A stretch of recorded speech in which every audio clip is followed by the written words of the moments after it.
En fait, je pense que j'ai toujours su que je voulais être éthologue. Je savais pas encore mettre de termes exactement dessus, mais je savais que je voulais étudier le comportement des animaux. Ça a été toujours très très clair pour moi. Donc c'est effectivement ça l'éthologie. Et au fur et à mesure de ma vie, en fait, ça m'a amené justement à créer un peu mon parcours pour y arriver, parce que ça a été un parcours un peu atypique. Et enfin voilà, aujourd'hui, je réalise mon rêve à ce niveau-là. Quel a été le moment déclencheur où tu as dit ça y est, je me lance? Ça a été, alors en plus c'est très drôle parce que ça a été très, en même temps, enfin un peu violent. C'était après le bac en fait. J'ai commencé la fac de bio pour devenir océanographe, donc c'était assez proche. Je savais pas encore trop le nommer, mais c'était pour devenir justement spécialiste des grands mammifères marins. Et en fait, c'est là que ça m'est venu. J'ai commencé la fac et j'ai dit stop. En fait, je pouvais plus apprendre de cette manière-là. Et donc, j'ai arrêté mes études à ce moment-là et j'ai décidé de partir en voyage. Et ça a été le déclencheur, c'était mon premier grand voyage. Je suis partie seule en Israël, dans les montagnes du Golan, dans une réserve naturelle. Et j'ai été travailler là-bas sur les vautours. Et ça a été vraiment la première explosion. Et c'est comme ça que j'ai pu après prendre le fil, continuer. Ça m'a pas empêché de reprendre mes études, mais au moins, je savais pourquoi je le faisais à ce moment-là. Alors ça a été vraiment une naissance dans le sens aussi de vraiment voyager, d'être seul et d'être livré à soi-même. Donc il y a eu toute cette naissance-là. Mais avec les animaux, il y a un moment qui m'a particulièrement touchée. Donc on peut penser que c'est que des oiseaux, j'entends souvent ça, mais là c'était vraiment très touchant. C'est une femelle vautour, il y a des gros problèmes de mortalité à ce moment-là chez les poussins. Et donc il y a une femelle vautour qui avait perdu son petit et qui est restée debout en fait à côté du nid, le regard vers le nid pendant 3 jours, et avant de prendre son envol, mais en allant de plus en plus, en faisant des cercles de plus en plus larges. Et ça a duré vraiment, c'était vraiment un deuil, ça a duré vraiment longtemps dans le temps. Et ça vraiment, pour les biologistes qui étaient là, c'était tous très symbolique pour nous. Voilà. Ça voulait dire quoi ? Ça voulait dire que justement les animaux avaient aussi une conscience bien supérieure à souvent ce qu'on leur octroie en fait.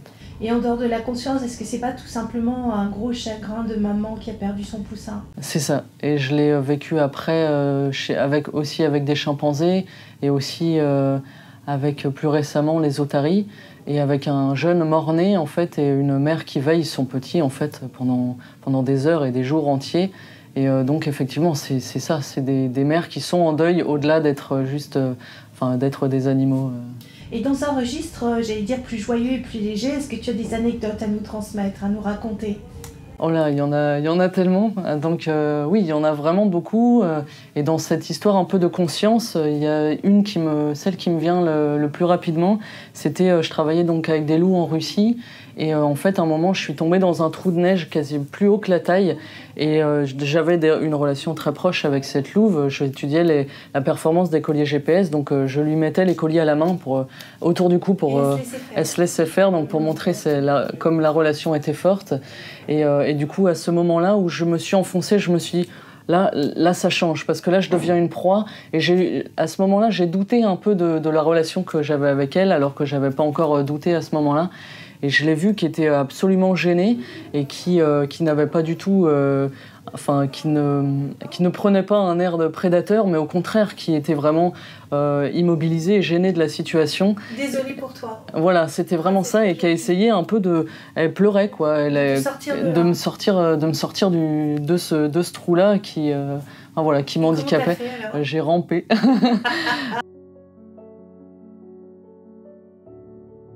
Je peux vous guider vers Projet Primates France, justement. C'est en fait l'association avec laquelle j'ai commencé à partir en Guinée, avant de faire une étude pour eux là-bas. Et puis après, il y a énormément de livres. J'aime beaucoup Jane Goodall, qui a justement énormément écrit sur les chimpanzés et qui est une très grande femme pour moi. Et après, il y en a tellement d'autres. Voilà. Au niveau des ouvrages, c'est un petit peu difficile, ça vient pas trop comme ça. Il y a l'association Lupus Laetus aussi, du coup c'est la station biologique aussi avec laquelle je travaillais en Russie. Donc et puis particulièrement en fait toutes les petites stations de recherche, toutes les personnes qu'on peut aider, peu importe de quelle manière, mais pour leur permettre de continuer d'œuvrer en fait, chacun à leur manière pour la préservation des espèces. Alors c'est une très très bonne question. J'aimerais continuer toujours dans le même domaine. Donc je suis vraiment entre la recherche et la conservation. J'aimerais vraiment réussir à trouver des projets qui allient vraiment les deux. Et, donc travailler continuer dans une réserve naturelle par exemple? Par exemple, travailler dans une réserve naturelle ou continuer comme ça sous forme de mission comme je fais pour l'instant, et puis d'étudier vraiment les animaux, et puis revenir transmettre aussi après, parce que c'est de plus en plus important pour moi, aussi de revenir transmettre, soit au grand public, soit ce que je fais aussi beaucoup, c'est dans les écoles en ce moment. D'accord, sous forme de vidéo, sous forme de livre? Complètement, pour l'instant c'est sous forme vraiment de conférences, de récits de voyage en fait. Alors voilà, j'en profite parce que j'étais donc sur l'île d'Amsterdam pendant 14 mois, qui est l'île la plus isolée du monde. Et j'ai constaté vraiment avec tristesse que l'île était encore... qui accumulait des déchets, en fait, partout. Et qu'on a dû vraiment faire des ramassages de déchets avec les 19 autres personnes avec lesquelles j'ai vécu là-bas. Et ça m'a vraiment... Et ça nous a tous vraiment touchés et attristés de voir que même jusque là-bas, il y avait encore des déchets.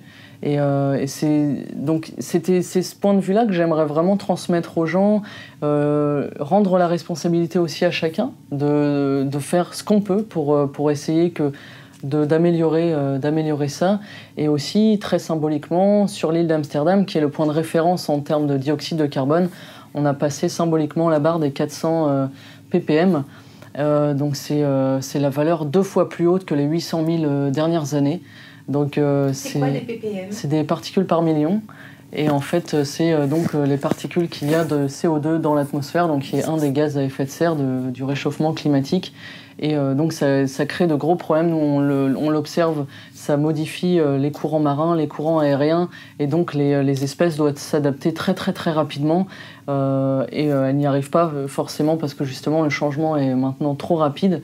Donc beaucoup d'espèces en fait diminuent, les taux de mortalité augmentent, et c'est ça. Ce serait d'un peu transmettre tout ça, mais en restant très optimiste et je pense qu'il y a vraiment moyen d'améliorer les choses et d'aller vers du positif, de la transmission, tous ensemble, mais qu'il faut vraiment quand même que chacun aujourd'hui ait envie, quoi.